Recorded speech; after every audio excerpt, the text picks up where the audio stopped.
Сәлем достар, сіздер қазақ кино арнасындасыз. Бүгін мен сіздерге Су жағасында деп аталатын өте қызықты фильмді назарларыңызға ұсынамын.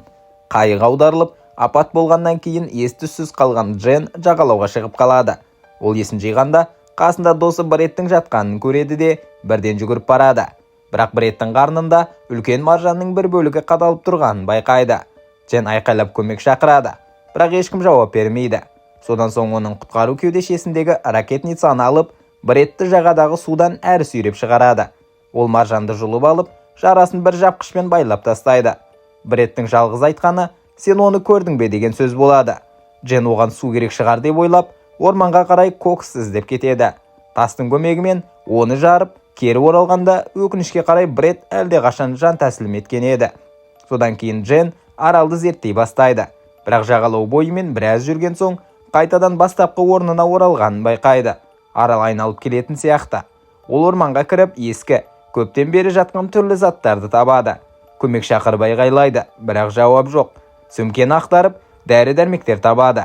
Келесіде салқындатқыш қорапты ашып, ішінде жабық бөтелкелер мен сусындарды көреді. Жапырақтардың астынан тағы бірнеше зат табады. Кішкентай металл қорап, оның ішінде сіріңке, желкеннің бөлігі және ойыншықтар салынған дорба бар екен. Кенет Джен біртүрлі дыбыс естіп, қайдан шыққанын білуге барады. Дыбыс қуыс ағаштың ішінен келеді. Ішіне қараған кезде құс ұшып шығып, оны шошытып жібереді. Кейін Джен Бреттің денесін үлкен жапырақтармен жауып тастайды. Күн батып бара жатқанын байқап, түнейтін орын іздейді. Жаңбыр жауып кеткен соң, өзін желкенмен жауып, суды жинау үшін кей заттарын сыртқа қалдырады. Ертеңгі күні ол жағалауда өлі балықтардың көп екенін көреді де, бәрін дорбаға салып жинайды. Сондай-ақ денесінде үлкен тыртықтар бар өлі акуланы көреді. Джен тастарды пайдаланып, барлық балықтардың бастарын кесіп, етін кейінгі сақтап қою үшін кулерге салады. Тағы бір сөмкені ашқанда, ішінде су өшіріп тастаған жазбалар бар дәптер табады. Бір бетінде ерлі зайыптылардың суреті бар. Ол Дженнің жалғыздығын одан сайын арттырады. Аралды қайта зерттегенде, тастардан үйілген қорымдар мен айқыш пішінді бұтақ көреді. Бұл бейіт екенін түсінеді. Сол сәтте Джен Бреттің денесін құмға көміп, үстін жапырақ және құммен жабады да, үстіне бай әрпі жазылған ағаш қояды. Түнде Джен желкенді жайып, от жағып балық пісіреді. Бірақ таңертең тұрғанда Бреттің денесі жоғалып кеткенін, ал қабірдің іші қанға толғанын көреді. Бір қауіпті нәрсенің бар екенін сезген Джен тас пен бұтақты біріктіріп найза жасайды. Ол бір бөренені тірек ретінде алып келіп, кешті орманда бақылап отырады. Бірақ түнде ұйықтап кетіп, бейтаныс дыбыстан оянады. Ағаштардың арасынан ештеңе көрмей, бұл тек оттың дыбысы шығар деп ойлайды. Келесі күні су бетінде қалқып жүрген бірнеше затты байқап, оларды алу үшін суға кіреді. Түбіне сүңгігенде, мұхит түбінде үлкен тесікті көріп шошып кетеді. Жақындауға батпай, жағаға қайта оралады. Жаңа тапқан чемоданның ішінен киімдер табады да, жылы киімге ауысады. Түнде металл қорапты қайта ашып қарағанда, бұрынғы иелерінің өлі суреттерін көреді. Кенет аспанда ұшақ ұшып бара жатқанын байқап, дереу жағалауға жүгіріп, ракетаны атады. Бірақ ұшақ оны көрмей кетіп қалады. Ракета теңізге түскенде, су астында биік, қорқынышты жаратылыстың сұлбасы көрінеді. Қорққан Джен найзасын алып, орманға қашып жасырынады. Араға көп өтпей, әлгі құбыжық аралға шығып, бұталарды тінтіп іздей бастайды. Бірақ Дженді байқамай кетіп қалады. Таңертең Джен лагердің талқандалғанын көреді. Ал суреттердің бірінде артқы жағында сол құбыжықтың көздері бар екенін байқайды. Құтылуға тырысқан Джен Брет пен өзінің құтқару жилеттерін чемоданға салып, судан қайық ретінде пайдаланбақ болады. Бірақ чемодан оның салмағын көтере алмай, төңкеріліп кетеді. Ашуланып, оны қайта жағаға лақтырады. Кешке қарай қуыс ағаштың ішіне кіріп ұйықтайды. Түн ортасында тағы да құбыжық келеді. Ол Джен жасырынып жатқан бөренені домалатып, үстінен ұрып бастайды. Джен тыныш қалып, басын қорғайды. Ұзақ шудан кейін құбыжық шаршап кетіп қалады. Күндер өте береді. Джен күндіз балық аулап, түнде жердегі шұңқырға тығылып тіршілік етеді. Біраз уақыттан соң найза мен кішкентай акуланы өлтіруге үйренеді. Оны ағашқа іліп, шұңқырға кіріп ұйықтайды. Бірақ түнде тағы да құбыжықтың келіп, акуланы алып кеткенін естиді. Кейін теңіз толқыны тағы бір денені жағаға шығарады. Джен тексергенде құбыжықтың тырнаған іздері бар. Аяқтары жұлынып қалған адам екенін көреді. Ол денені ағашқа іліп, өзі шұңқырда жасырынады. Бірақ бұл жолы ол ұйықтамай, құбыжықтың келгенін көру үшін аңдып отырады. Құбыжық денені дереу жерге түсіріп жей бастайды. Сол сәтте Джен Үстінен ұшақтың дауысын естіп, демі ішіне тығылады, бірақ орнынан шыға алмайды. Құбыжық дәл оның шұңқырының қасында жүр. Біраз іздеп, Дженді таба алмаған соң ол қайтадан теңізге кетеді. Өкінішке қарай, ұшақ сол уақытқа дейін әлде қашан ұшып кеткен еді. Келесі күні Джен желкеннің бөлігі, белбеулер мен арқанды пайдаланып, ағаштардың биігіне гамак жаса біледі. Енді ол аралдың айналасын биіктен көре алады, және құбыжық оған жетпейді. Сол түні гамакта жатқан Джен бұталардың арасынан құбыжықтың жүргенін байқайды. Кенет ол гамакты ұстап тұрған арқандарды тарта бастайды. Нәтижесінде Джен айқайлап, желкенге шырмалып, жерге құлап түседі. Ол бірден орманға қарай қашады, ал құбыжық артынан суға секіріп, жүзіп одан да жылдам қуады. Біраздан соң ол Дженнің алдынан шығады. Қатты қорыққан Джен найзамен түйреп қалады, бірақ жаратылыс оны ұстап алып, құмға лақтырып жібереді. Құбыжық қайта соғып, Дженді суға құлатады. Дегенмен оны өлтіріп үлгермей тұрып, найзағай жарқ етіп гүріл естіледі. Дыбыстан қорыққан құбыжық қашып кетеді. Джен ағаштың басына өрмелеп шығып, жаңбыр астында ұйықтауға мәжбүр болады. Бұл өте ыңғайсыз болса да, таңертең ол аяғын тексеріп, ауыр жарақат алғанын көреді. Киімін ауыстырып, жарасын жуып жатқанда, жағалауда қалқып жүрген құтқару қайығын көреді де, бірден суға секіріп, оған жетеді. Ішінде 2 адам бар. Оның жігіті Лукас және Бреттің қызы Мия. Джен оларға жағалауға шығуға көмектеседі, ал екеуі қуанып құшақтасады. Кейін Джен балықтарын және сусындарын бөлісіп, достарына құбыжық туралы айтып, дереу аралдан кету керек екенін түсіндіруге тырысады. Ол тіпті суретті көрсетіп, Бреттің өлімін айтады. Бірақ Лукас пен Мия оған сенбейді.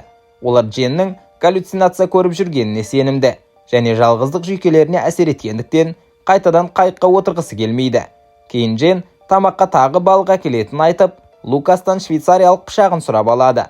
Балықты тазаламақ болғанда, пышақтың жүзінде қанның ізін байқап күмәндана бастайды. Ол тағы да достарын кетуге көндіруге тырысады, бірақ айқайласумен аяқталады. Лукас ашуланып, оған дауыс көтереді. Біраздан соң Лукас пен Мия алаңсыз отырған кезде Джен өз заттарын жинап, қайыққа салып теңізге итеріп жібереді. Бірақ достары оны байқап қалып, тоқтатуға жүгіреді. Лукас Дженді ұстап алады. Ал арпалыс кезінде Джен Мияның бетіне тепкі салады. Ашу үстінде Мия ескекпен ұрып, Дженді есінен тандырады. Ол есін жиса, түн болып кеткен, және өзін ағашқа байлап тастағандарын көреді. Джен олардан босатуды сұрайды, бірақ Лукас пен Мия келіспейді. Мия кетіп, екеуін оңаша қалдырады. Лукас Дженнің мінезін сынап, қайықта достарымен жақсы уақыт өткізгенін, ал Дженнің бәрібір көңілі толмай, тіпті айырылысамыз дегенін айта бастайды. Джен бұл әңгіменің уақыты емес дейді, бірақ Лукас тоқтамайды. Ол айқайлап, Дженнің үйі де, ақшасы да, өмірі де жоқ екенін, ал онсыз оның түкке тұрмайтынын айтады. Сондай-ақ оны аралда тастап кетпек болғаны үшін ашуланады. Джен кеткім келеді деп қасарысқанда, Лукас оның сөзі досы Закқа ұқсай бастайды дейді. Бірақ Закқа не болғанын айтпайды. Осы кезде Мия жағалауда балықтың қалдықтарын байқап қалады. Кенет Джен мен Лукас Мияның жан даусын естиді. Лукас шамалып жүгіріп барады. Ол құбыжықтың Мияны өлтіріп жатқанын көреді де, оны шаммен ұрып көреді. Бірақ жаратылыс оны итеріп жібереді. Кейін теңізге секіріп, Мияны өзімен бірге алып кетеді. Джен арқанды қиып үлгергенше тым кеш болады. Суда тек қана қан ғана қалады. Келесі күні таңертең Лукас ақыры Дженмен бірге кетуге келіседі. Екеуі теңізге азық алу үшін балық аулап, соңғы сіріңкемен от жағып, бәрін пісіріп алады. Сөйтіп олар барлық заттарын қайыққа салып, ақыры жолға шығады. Қайықтың ішінде Джен қанның дақтарын байқайды. Лукас еске кесіп келе жатқанда, астынан су жаратылысы жүзіп бара жатқанын көреді. Оның тырнақтары қайықты жарып, Лукасты шабуылдайды. Ол дереу ішке тығылып, Джен қайықтың қақпағын жауып тастайды. Бірақ құбыжық тыншымай, қайықтың түбін тырналап ұра бастайды. Бірнеше соққыдан кейін қайық шайқалып, жаратылыс тесік ашып, басын соғып кіреді. Джен бірден тепкілеп, ал Лукас ракетницадан атады. Бірінші рет мүлік кетеді, бірақ екінші ракета құбыжықтың аузына түседі. Екеуі сол сәтті пайдаланып, найзамен оны судың астына итеріп жібереді. Бір сәтке бәрі тынышталғандай болады. Бірақ кенет жаратылыс қайтадан қайықтың астынан ұстап алып, Дженді суға тартып әкетеді. Оны өзінің тұңғиықтағы үңгіріне сүйремек болады. Құбыжықтың қолынан босануға тырысқан Джен кенет Лукас берген пышақты есіне түсіреді де, оны су астында жаратылыстың денесіне сұғып жібереді. Ауырсынған құбыжық оны босатып, тереңге қарай жүзіп кетеді. Сол сәтте ол суға секіріп, Дженді құтқармақ болған Лукасты байқап қалады да, дереу оған қарай жүзеді. Бір сәтте Лукасты ұстап алып, оны өзімен бірге тереңдегі үңгіріне сүйреп кетеді. Қайғыдан айқайлаған Джен жағаға қайта жүзіп шығып, олардың өшіріп кеткен отының әлі де болмашы шоқ болып жанып жатқанын көреді. Ол дереу соған жүгіріп барып, отты қайта тұтатып жалын шығарады. Кейін дәптерді алып, біреу табуы мүмкін деп болған жағдайды түсіндіріп хат жазады. Дженнің ойында нақты жоспар бар еді. Бірнеше найза жасау, ағаш пен жапырақ жинау, құмда шұңқырлар қазу. Осы жұмыстар кезінде ол бір қаңқаны тауып алады және оның сүйектерінде жоспарына пайдалануға шешім қабылдайды. Түн түскенде құбыжық теңізден шығып орманға бет алады. Балықтың иісін сезіп, сол бағытқа жүреді. Ол жемге жақындағанда Джен айналасына қойған оттарды тұтатып, құбыжықты жалынның ортасында қамап қояды.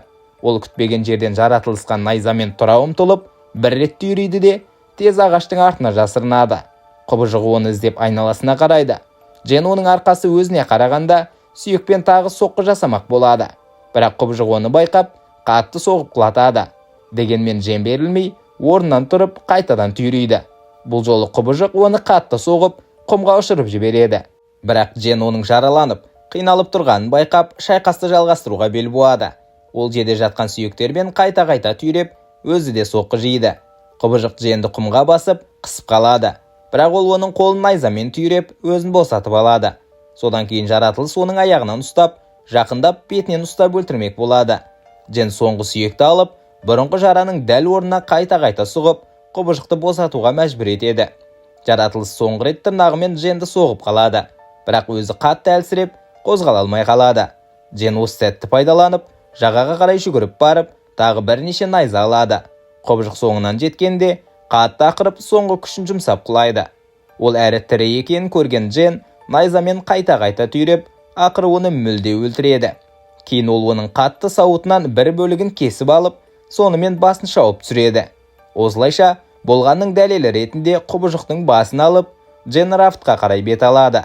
Артында орман өртеніп, қызыл жалын аралды жалмап бара жатты. Фильм осымен аяқталды. Осындай қызықты оқиғаларды көру үшін арнаға жазылуды және хабарландыруды қосуды ұмытпаңыз.